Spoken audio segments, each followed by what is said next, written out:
De ser real, podría ser el inicio de la AGI, es decir, el momento en que la inteligencia artificial iguala el nivel de los humanos, y si logra igualar nuestro nivel, de ahí a que lo supere simplemente es un paso más. Comienza a estudiar gratis programación e inteligencia artificial en ed.team y descubre por qué en español nadie explica mejor. Google ha lanzado un paper, que es una investigación científica, que según muchas personas en Internet podría cambiar la inteligencia artificial para siempre. Y sería un segundo momento, Attention is all you need. ¿Qué cosa es Attention is all you need? Es un paper, una investigación científica, que salió en 2017 y que fue el inicio de toda la inteligencia artificial que estamos viviendo ahora. ChatGPT, Gemini, Claude, Llama, las inteligencias artificiales chinas, DeepSeek, One, Kling, etc. Todo eso nace con Attention is all you need. Entonces, Google tiene las credenciales para decir, oigan, tómenme en serio. Cuando yo saco un paper, no es poca cosa. Entonces, el hecho de que venga de Google, porque Google fue quien inició la IA actual, le da mucho peso a este paper. El otro detalle es que este paper propone que el deep learning como tal no existe. El deep learning es la base de toda la inteligencia artificial que estamos viviendo. Ahorita les voy a explicar mejor cómo funciona. Pero este paper propone que no existe. De hecho, el título dice La ilusión del deep learning. O sea, es un título con un codazo, un título que viene con escupitajo, ¿no? El deep learning es una ilusión. Es un título irrespetuoso, irreverente, que viene a crear conflicto. Entonces, en parte también eso ha elevado mucho el hype. Y lo que dice, en pocas palabras, este paper, ahorita lo vamos a analizar a fondo, es que el deep learning como tal no existe y que los modelos de inteligencia artificial actuales son como una persona con amnesia, que no aprenden. Y ellos proponen una nueva arquitectura para que los modelos sí aprendan. Spoiler. Si esto fuera verdad, el tiempo lo dirá, porque sobre el papel tiene sentido, ¿eh? Ha sido revisado por pares. Les cuento que los papers son revisados por la comunidad científica. Cuando tú veas un paper tienes que preguntarte, ¿ha sido revisado o todavía está en preprint? Es decir, una etapa previa a la revisión. Este paper ha sido revisado por la comunidad científica y ha sido aprobado para entrar a un evento súper importante de temas de inteligencia artificial. Entonces, sí ha sido revisado, no es una propuesta al aire, ¿no? ¿Se acuerdan el famoso paper de Apple en el que supuestamente la inteligencia artificial no pensaba y todos los vendehumos salieron a hacer sus videos y cuando pasó a la comunidad científica destrozaron el paper? O sea, hicieron leña con ese paper. La gente se amarró a un paper que no había pasado por revisión. En cambio, este sí pasó por revisión. Es importante tener eso en cuenta. Ahora, si fuera real lo que propone Google en este paper, veríamos en unos años a ChatGPT, Gemini, Claude, Llama y todas las demás como modelos tontos. ¿Te imaginas un futuro en el que veamos a ChatGPT como algo tonto? Que en algún momento te rías y digas, wow, ¿cómo veíamos a eso como algo inteligente? No puedo creer que para nosotros eso era inteligente. Que a tus hijos tú le digas un día, hijo, eso que ves ahí, para nosotros era IA, y tu hijo se ríe. Diga, ¿de verdad? Si tú crees que es imposible, ya pasó. Pasó con Siri. Siri para nosotros era súper inteligente y ahora Siri es una cosa tonta. Entonces, en este video vamos a analizar de qué se trata este paper, cuál es el problema que supuestamente viene a resolver y vamos a lanzar algunas teorías a ver si realmente es lo que ellos prometen y qué podría pasar si esto ocurre. ¿Listo? Entonces comencemos. Hey tú, sí, tú, ¿te gustan nuestros videos? ¿Sabes dónde más encuentras esta calidad de explicación? En nuestros más de 250 cursos de tecnología e inteligencia artificial. Y lo mejor es que tenemos 50% de descuento para estudiantes como tú. Postula en ed.team/becas y no te pierdas esta oportunidad. El link está en la descripción. Tú eliges si quieres cambiar tu vida hoy mismo o quedarte donde ya estás. Piénsalo. Ahora sí, continuamos con el video. El paper se llama Nested Learning, The Illusion of Deep Learning, es decir, aprendizaje anidado, la ilusión del deep learning, la ilusión del aprendizaje profundo. Para entender el paper, lo primero que tenemos que hacer, amigos y amigas, es entender cómo funciona el deep learning, porque si no, no van a entender nada. Porque lo que busca Google, bueno, no Google como empresa, ojo, es un grupo de investigadores dentro de Google Research. Lo que busca Google es que el Nested Learning sea una evolución al Deep Learning. Por lo tanto, hay que entender qué es el Deep Learning y cuáles son sus limitaciones para poder entender si el Nested Learning realmente es tan importante. Deep Learning, traducción, aprendizaje profundo. Es la evolución del ML, que sería el Machine Learning. Bueno, el Machine Learning realmente es todo. Más bien digámoslo así. Digamos que Machine Learning es todo. El Machine Learning son las técnicas, que hay pues muchas técnicas para que las computadoras aprendan. Entonces, Nested Learning o Deep Learning serían formas de Machine Learning, ¿ok? Ahora, el Deep Learning nace en 1986. Sí, vamos a resetear hasta el día en que yo tenía 6 años. Yo nací en el 80, imagínense.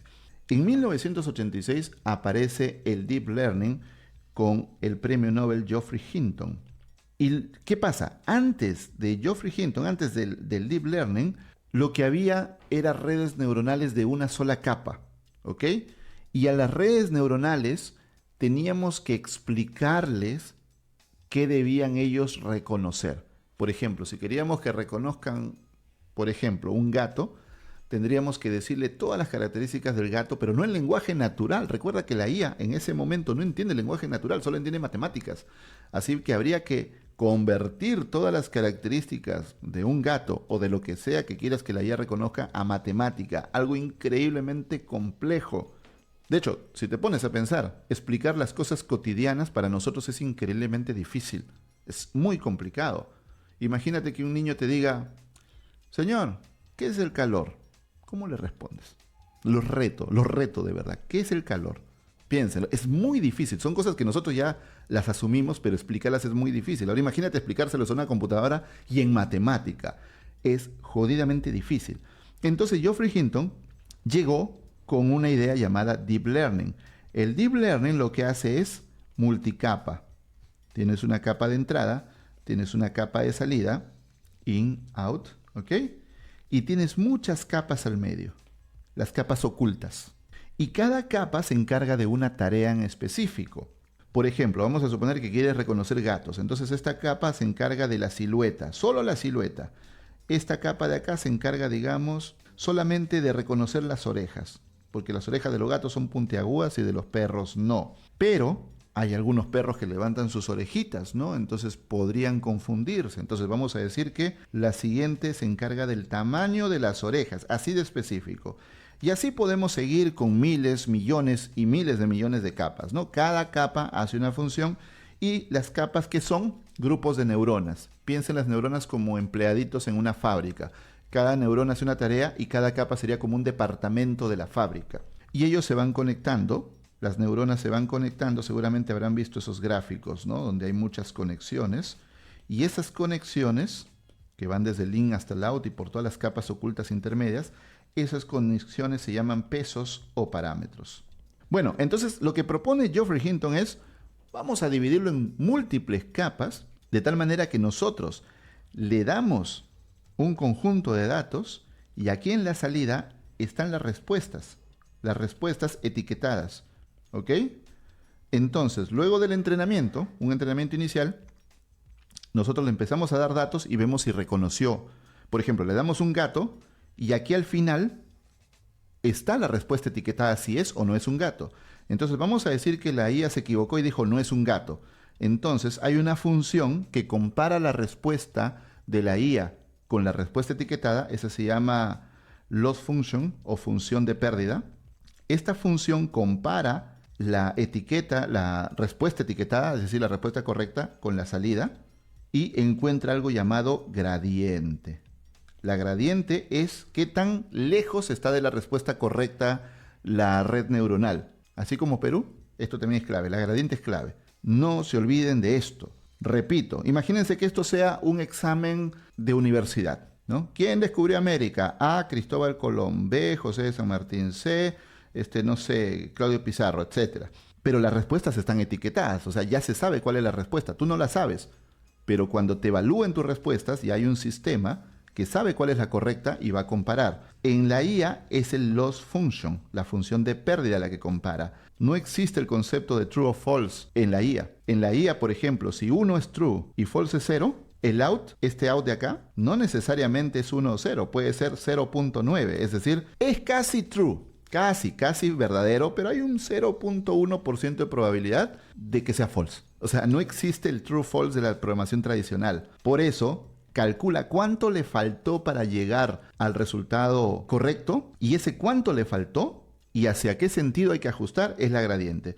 Vamos a suponer que el valor real, suponiendo nada más, era 10. ¿Ok?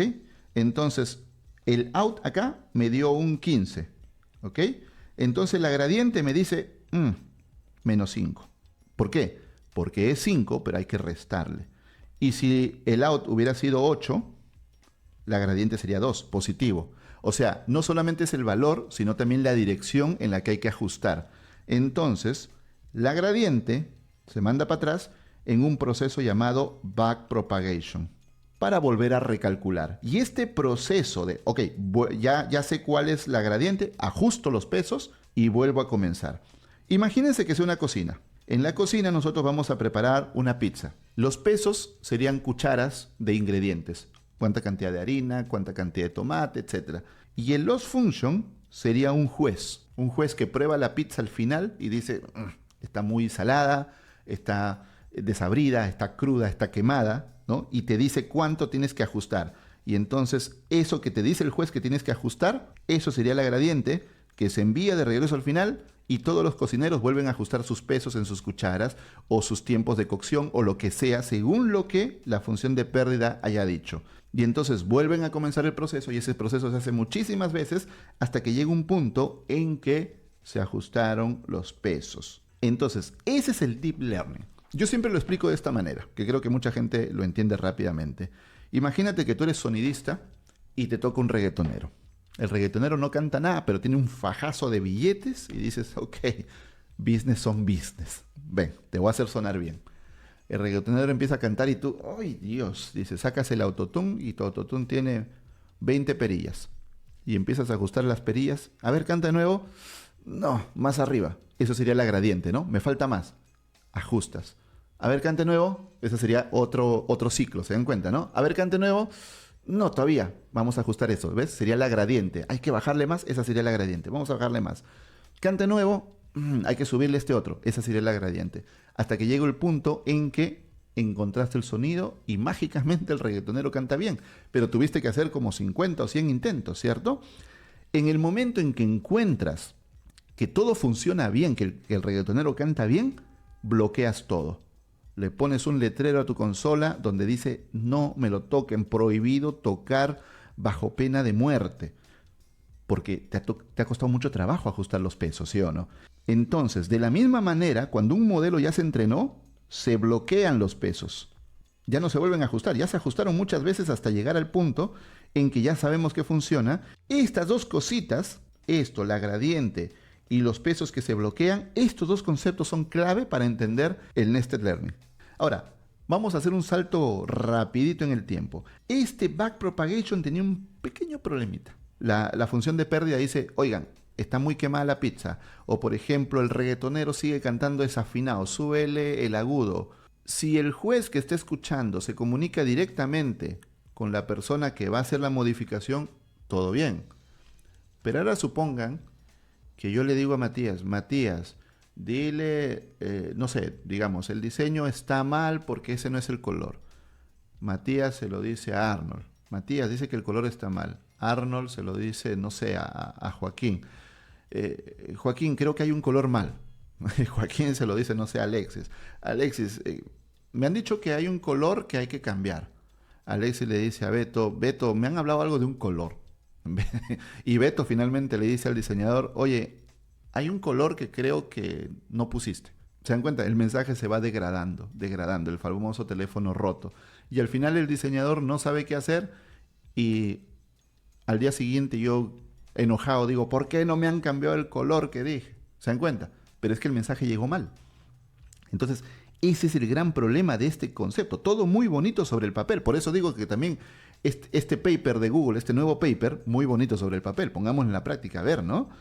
Porque este caso también nació con un paper y en la práctica la gradiente se iba perdiendo. O sea, la gradiente ya sabes qué es, cuánto hay que ajustar para que te dé un buen resultado. Pero se iba perdiendo, capa tras capa se iba perdiendo y acá prácticamente era cero. Acá era como, ¿qué? ¿Qué dijiste? ¿Qué hay que ajustar? ¿Cómo? ¿5 qué? Ese problema se conoce en Machine Learning como el desvanecimiento de gradiente.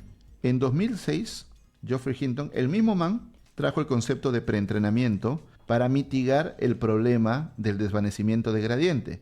En el preentrenamiento lo que se hacía era que todas las capitas, todas las capas, se entrenan de una manera general y se van ajustando una por una se van ajustando, de tal manera que los ajustes no tienen que pasar por todas las capas, ¿no? Para evitar el desvanecimiento de gradiente, y al final de ese entrenamiento genérico, se hace un ajuste final, un fine tuning. O sea, esto de acá, 2006, reaviva el interés por la inteligencia artificial, porque esto de acá fue de 1986, pero apenas se dieron cuenta del desvanecimiento de gradiente, el interés por la IA empezó a caer. Volvimos a un nuevo invierno de la IA. La gente dijo, no, eso no funciona, y lo olvidaron, de verdad, imagínense. Entonces, 20 años después, esto vuelve a reavivar el interés. Y en 2012, este es el momento más importante, este es el momento en que vuelve la inteligencia artificial, AlexNet, una red neuronal que clasifica imágenes. La gente le explotó el cerebro, dijeron, no puede ser, funciona. O sea, en serio, o sea, tienen que dimensionar el momento. 20 años después, y este 20 años después es como 40 años después del inicio de las investigaciones de IA. No, miento, 30 años después de los inicios de investigaciones de la IA es esto. O sea, estamos hablando de 50 años después, la gente dice, no puede ser, funciona. Un sueño de 50 años se cumplió en 2012 porque crean una red neuronal que clasifica imágenes, que entiende, ve las imágenes, esto es un pato, esto es un perro. A partir de entonces empieza el verano de la IA, empiezan muchas investigaciones, empieza a mover billete, las empresas Google, Microsoft, las chinas también estaban ahí metiendo muchísimo billete, Facebook, que se llamaba Facebook en ese entonces, no Meta también. Todos empiezan a meter una cantidad absurda de dinero en IA. Nosotros no lo vemos, pero ellos ya estaban invirtiendo muchísimo dinero. En 2017 aparece el famoso Attention is all you need. Es el momento en que comienza la IA actual. AlexNet es el inicio del verano de la IA, un nuevo interés de la comunidad científica. El preentrenamiento es como el descongelamiento, ¿no? Es el primer paso para que empiece a llegar el verano. Esto es como la primavera, por decirlo así. Y Attention is all you need es como la pieza faltante. ¿Por qué? Porque hasta ese momento, redes neuronales lo que hacían era comunicar los tokens de manera secuencial. Entonces, por ejemplo, si tú decías, hola amigos, estoy muy feliz, bla, bla, bla, bla, bla. 100 palabras después, adiós. Y si tú le decías a la IA, oye, ¿a quién le he dirigido esta carta? La IA tenía que retroceder palabra por palabra hasta llegar a amigos. Es ineficiente, porque cuando la cadena de texto era muy larga, la IA ya olvidaba. Era parecido al desvanecimiento de gradiente esto de acá, pero ya en tokens. O sea, imagínate que no es 100 palabras, sino 1000 palabras. Ya a la mitad se perdía, ya no era capaz de llegar a amigos. ¿Qué hace Attention is all you need? Es que propone una arquitectura transformer en que cada palabra está conectada con todas las demás. Entonces no necesita ver una por una en secuencia, sino que la última palabra sabe qué se dijo al inicio porque tienen conexiones con todas. Se crea como una red, como una malla entre palabras. Y eso se llama mecanismo de atención. Esto fue creado para Google Translate específicamente, pero luego OpenAI vio que era lo necesario para construir una inteligencia artificial que entiende el lenguaje humano. Sacaron GPT-1, GPT-2, GPT-3, luego sacaron ChatGPT y el mundo reventó. Toda la IA actual se basa en arquitectura Transformer, pero Transformer es Deep Learning, una arquitectura que tiene un mecanismo de atención en que cada palabra se conecta con todas las demás formando una malla, para no buscarlas de manera secuencial. Eso es todo lo que necesitan saber para entender el Nested Learning. Stop. Antes de continuar, tengo una pregunta para ti. ¿Quieres capacitar a tu equipo en inteligencia artificial? En EDTeam los ayudamos a adaptarse a este mundo tan cambiante con nuestros planes para empresas totalmente adaptados a tus necesidades. Podemos capacitar a tu equipo administrativo, gerentes, programadores y TI. Decenas de empresas ya han confiado en nosotros para dar el salto a la IA. También tenemos licencias empresariales para que tu equipo acceda a nuestros cientos de cursos y tú puedas supervisar el avance de su aprendizaje. No te quedes atrás en la era de la IA y contáctanos en ed.team/empresas. Ahora sí, continuamos con el video. Ya vimos todo el contexto previo para entender bien esto y ahora hablemos de qué problema quiere resolver este nuevo paper de Google. El problema es el congelamiento del aprendizaje y el olvido catastrófico. ¿Qué significa? Congelamiento del aprendizaje significa que cuando un modelo es entrenado ya no puede aprender nada nuevo. Y el olvido catastrófico significa que si le enseñáramos algo nuevo, olvidaría lo que ya sabe. En este punto, muchos podríamos pensar, eso no es verdad. La IA se entrena, siempre se está entrenando, está mejorando. De hecho, yo he escuchado que cuando yo hablo con ChatGPT, yo estoy entrenando al modelo. ¿Cierto? ¿Quién no ha escuchado eso? Técnicamente no lo estás entrenando. Y también dirás, ¿y cómo que se olvida? ¿Cómo así? ¿Cómo que enseñarle algo nuevo va a hacer que olvide otras cosas? Ok, volvamos para entender el problema. Esta es la clave. ¿Se acuerdan el ejemplo del reggaetonero? Cuando logro que el reggaetonero suene bien, ¿qué hago? Le pongo un letrero a mi consola de sonido que dice no lo toquen bajo pena de muerte, porque me maté horas encontrando esta combinación de perillas. Bloquea los pesos, porque si alguien modifica algo, ¿no? Ahora llega otro reggaetonero y tú dices, ok, quiero ajustarlo para el otro reggaetonero. Cambia las perillas, pero ahora no te funciona para el primer reggaetonero. Por eso se bloquean los pesos. ¿Por qué crees que Gemini sale una vez al año? Gemini 1 en diciembre de 2023, Gemini 2 en diciembre de 2024, Gemini 3 en noviembre de 2025, una vez al año. ¿Por qué? Porque durante ese año estuvieron entrenándola, pues. Y una vez entrenada, los pesos se bloquean, se congelan. Durante ese año o medio año, por ejemplo, OpenAI lanzó GPT-5. A los 2-3 meses, un poco más creo, sacó GPT 5.1, un nuevo modelo. Durante ese tiempo lo estuvo entrenando, pero lo estuvieron entrenando ellos, la empresa. Es decir, me explico, tienes el GPT 5 en producción, es decir, los usuarios lo están usando, y tienes el GPT 5.1 en desarrollo, es decir, solamente los devs lo están usando, lo están entrenando, lo están probando, pero los usuarios no lo ven. Cuando el desarrollo termina, lo mandan a producción. Básicamente el ciclo del software de toda la vida. Lo que propone el Nested Learning básicamente es que el modelo se actualice en caliente. Es decir, que no tengamos que esperar unos meses para que salga GPT 5.1 o que no tengamos que esperar un año para que salga Gemini 3 o Gemini 4 el próximo año, sino que el modelo en caliente se esté entrenando a sí mismo todos los días, todos los minutos. Y eso es una locura. Entonces, tú me preguntarás, ¿entonces no estoy entrenando a ChatGPT cuando converso con ellos? No. Bueno, sí y no. No, porque no se está entrenando en ese momento. Está bloqueado. No olvides esto es vital. Los pesos se bloquean. ¿Y por qué se bloquean los pesos? Porque ya sabemos que si no los bloqueas, va a olvidar cosas. Se van a corromper los pesos y va a olvidar otras cosas. Entonces, para evitar ese problema, se bloquean los pesos y se trabaja en el nuevo modelo, pero en una versión de desarrollo que no está libre al público. Cuando tú hablas con ChatGPT, sí lo entrenas en el sentido que esos datos van a usarse en la versión de desarrollo, pero no lo estás entrenando en caliente como que ChatGPT esté mejorando sobre la marcha mientras tú hablas con él. Esa es la diferencia. Por eso inventaron algo llamado RAG. La IA tiene un conocimiento, vamos a ponerlo así. El modelo tiene un conocimiento, un knowledge base. Pero por ejemplo el modelo no sabe qué empleados trabajan en EDTeam. No lo conoce, porque es una información privada. Entonces, cuando nosotros le preguntamos, por ejemplo, oye, ¿cuánto es el sueldazo de Alexis? Y el modelo dice, ¿qué? ¿Quién es Alexis? No lo conozco, no está en su KB Alexis. Entonces los devs usan una técnica llamada RAG y entonces el modelo dice, bueno, no tengo esa info en mi conocimiento, vengo para acá.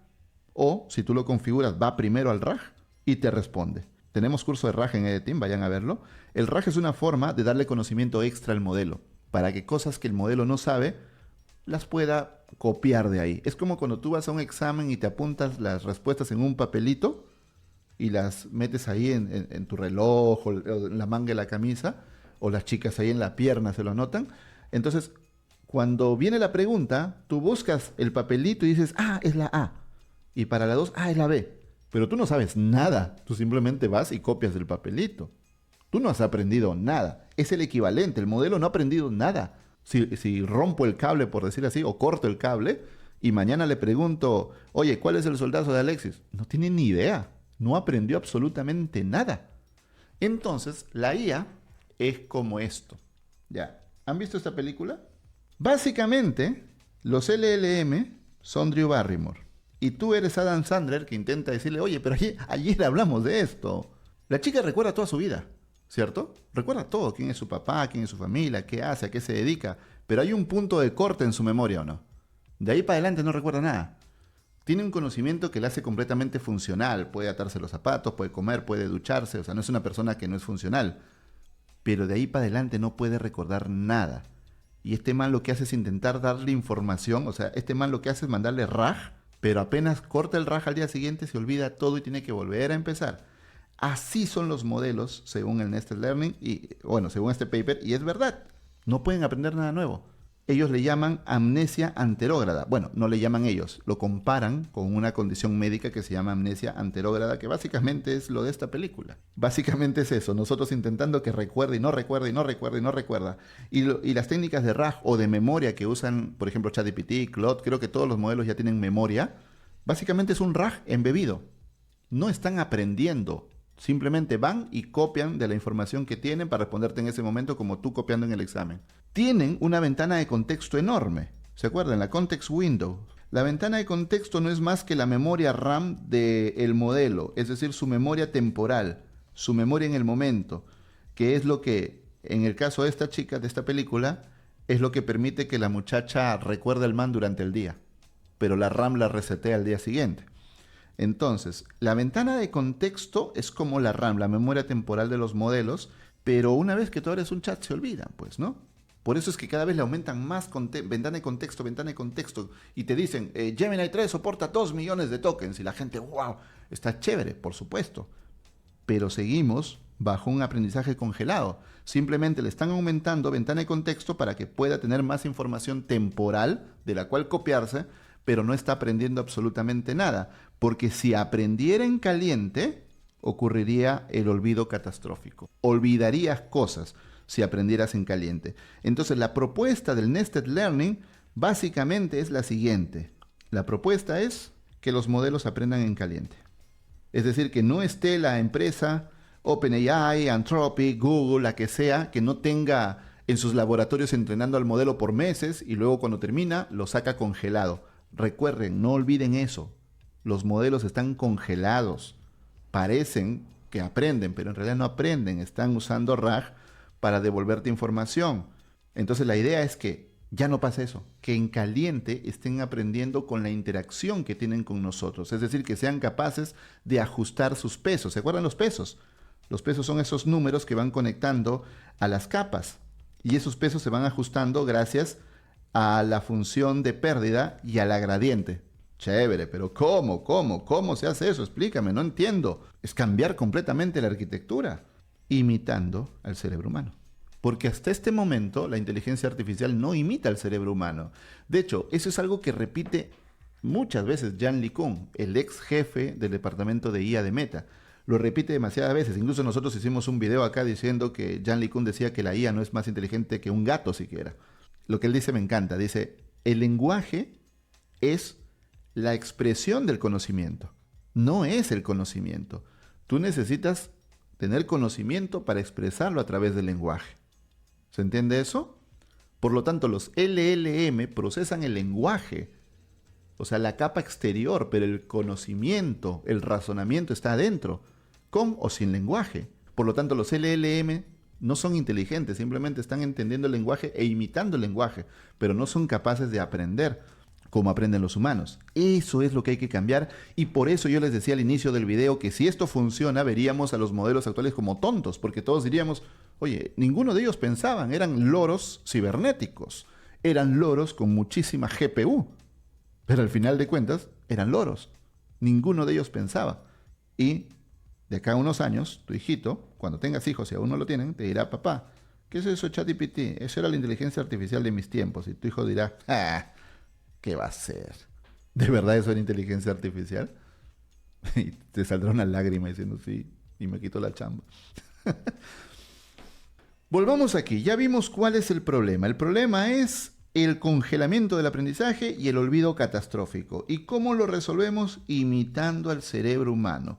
aprende a través de la interacción, aprende en caliente, no aprende una cosa y luego olvida otra, porque eso sería el caso de esta chica de la película. Como les dije hace un momento, Jan LeCun dice que los LLM simplemente imitan el lenguaje, son un loro cibernético, pero no son inteligentes. Entonces lo que propone este paper es imitar cómo funciona el cerebro humano. Y el cerebro humano no tiene un reloj central, más bien tiene dos grandes capas de aprendizaje: el aprendizaje rápido y el aprendizaje profundo. El aprendizaje rápido son las cosas que vas aprendiendo sobre la marcha, ¿no? Por ejemplo, estás en una tienda buscando un producto y ves cuánto cuesta un producto y dices, aquí está bueno el precio. Vas a otra tienda y dices, en la tienda anterior estuvo más barato. Ese aprendizaje rápido. Y el aprendizaje profundo son esas cosas que van quedando en tu memoria. Hay un libro que me gusta mucho que se llama ¿Por qué dormimos? Si les interesa todo el tema del sueño, búsquenlo, es muy bueno y te explica por qué si no duermes te estás cagando el cerebro realmente. Desde ahí me preocupo en dormir, porque antes yo era de las ideas de que, bueno, si duermo menos, chambeo más. En realidad no, porque te estás volviendo más bruto, porque estás matando tu cerebro. Pero volviendo acá, el libro cuenta, y el Nested Learning aplica eso también, de que, por ejemplo, en el aprendizaje profundo se ejecuta cuando nosotros dormimos. Cuando tú duermes, el cerebro hace el swapping. ¿Cómo te lo explico? Para programadores, miren, esto es la RAM, ¿ya? Y esto es el disco duro. Ustedes son programadores y ustedes entienden. Y los que no sean programadores deben entender también. La RAM es una memoria volátil y el disco duro es una memoria persistente. Es decir, no se pierde esa información. Entonces, cuando tú duermes, el cerebro va filtrando información. La información valiosa la mete al disco duro y la información no valiosa la olvida. Realmente está ahí, ¿no? O sea, tú sabes que hay técnicas para encontrar esas cosas que tú creías olvidadas, pero están muy enterradas. Mientras que la información valiosa la mete al disco duro y se queda persistente. Por eso es tan importante dormir. Por eso muchas veces cuando tú duermes encuentras soluciones a problemas que no encontrabas despierto. Esa es la razón. Entonces, básicamente tenemos dos velocidades. Tenemos más en realidad, pero podemos basarnos en dos. Entonces, lo que propone el Nested Learning es tener esas dos velocidades al momento del aprendizaje. Tener capas rápidas y tener capas lentas. Entonces, y que cada capa pueda aprender a su propio ritmo. Entonces, veamos, el Deep Learning tradicional con Transformer sería como una pila, como un edificio, donde están las capas, ¿no? Capa 1, 2, 3, 4, 5, 6, 7 y así.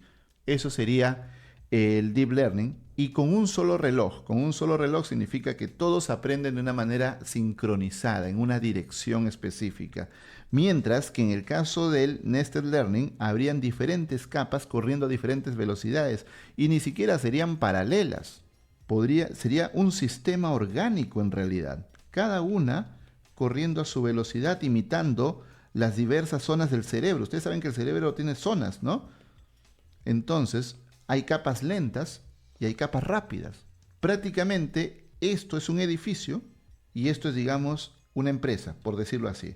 ¿Cómo que una empresa, dirás? Como si fuera un grupo de personas donde hay diversos departamentos que coordinan entre ellos y cada uno realiza diversas funciones. En cambio, este es un edificio muy sólido, muy duro, muy inamovible. ¿Se entiende? En cambio, esto es dinámico, esto es orgánico. Entonces hay capas rápidas y capas lentas. Ahora bien, las capas rápidas aprenden sobre la marcha y se actualizan cada 16 tokens. O sea, van aprendiendo todo, prácticamente todo lo que tú estás hablando, ya lo están aprendiendo. Cada 16 tokens, las capas rápidas se están actualizando, están aprendiendo cosas nuevas. Ahora bien, ¿cómo evitamos el olvido catastrófico? A través de las capas lentas. Las capas lentas funcionan como el sueño de los seres humanos. ¿Se acuerdan? Las capas lentas se actualizan cada 6 u 8 o 16 millones, no me acuerdo, pero vamos a ponerle X millones porque, perdónenme, no recuerdo el número, se utilizan muy poco. Entonces, eso permite que no se olvide la información, pues, ¿no? Porque te acuerdas, el olvido catastrófico era que yo aprendo algo nuevo, pero olvido lo que ya sabía. Pero como las capas lentas se actualizan muy lento, muy lento, pues lo que aprendan las capas rápidas no van a modificar lo que aprendan las capas lentas. Volvemos a preguntarnos, ¿cómo? Es una propuesta, pero ¿cómo? A través de esto de acá. Y aquí es donde viene este pedacito que nos faltaba, ¿no? Alguno de ustedes se preguntará, Álvaro, ¿y qué fue de la gradiente? Se le agregó, y eso no lo dije porque lo dejé para el final, algo llamado optimizador. El optimizador es una parte de la arquitectura que decide cuánto ajustar de la gradiente. No es que simplemente haga caso, no es que la gradiente diga, oigan, se equivocaron por -5, bájenle 5 y ya. No, no es así. El optimizador lo que hace es que recibe la gradiente, la analiza y la compara con las otras gradientes que han pasado en las etapas anteriores. En las etapas anteriores, una etapa es un ciclo. ¿Se acuerdan, no? Se entrena, la gradiente regresa por backpropagation al inicio y están en este ciclo, ¿cierto? Entonces, en cada etapa, el optimizador sabe cuáles fueron los valores de las etapas previas. Y de esa manera dice, ok, ya nos toca ajustar porque ya hay varios cambios. Entonces acumulo estos cambios y voy a ajustar los pesos. No es que simplemente la gradiente sea una orden. El optimizador decide cuánto ajustar y también sabe el momentum.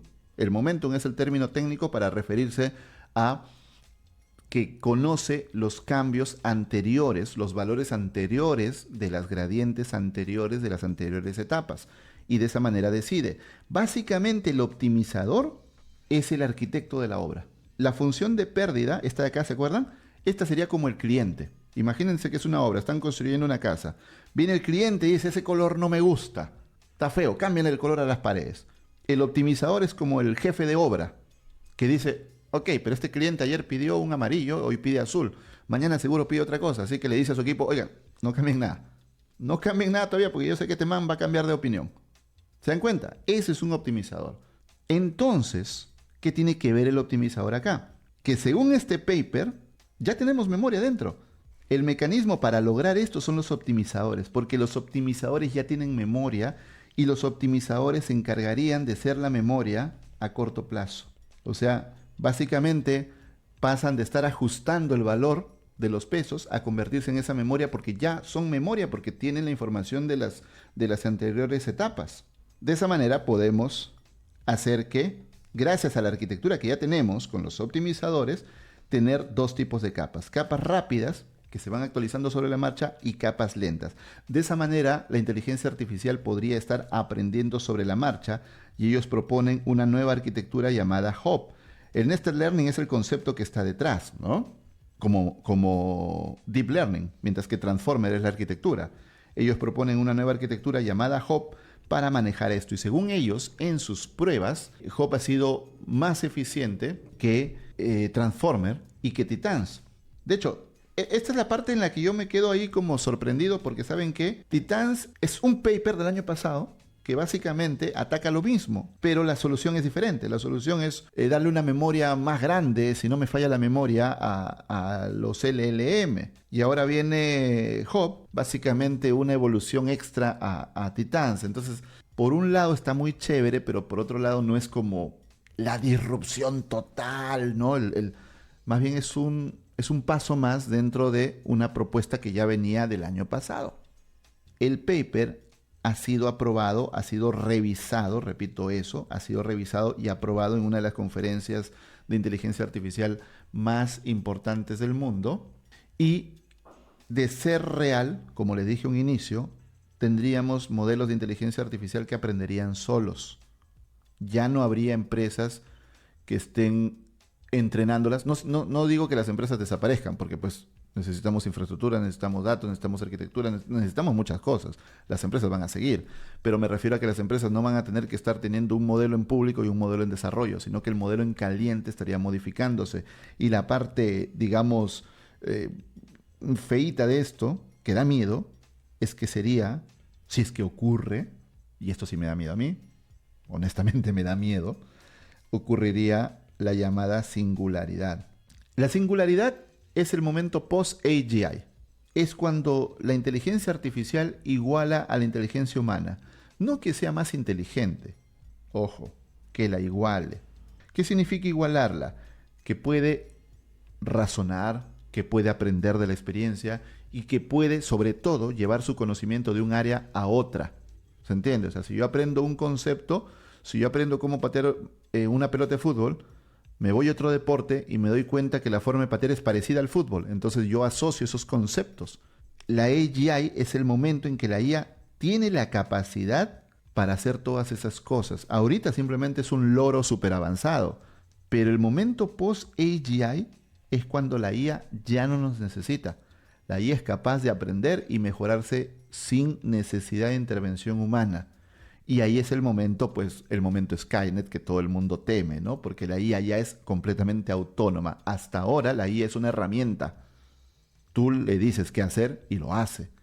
Pero en este momento, que sigue siendo teórico, ¿ah? La singularidad no es un término científico, es un término más de ciencia ficción, pero siempre se habla de la singularidad, el momento en que ya no nos necesite y ya quedemos fuera de la ecuación. Y eso sí me da miedo, pero pues si llega el momento tocará seguir estudiando, porque repito, no hay momento más importante en la historia de la humanidad que el actual para ponernos a estudiar, para poder entender el mundo en el que estamos viviendo.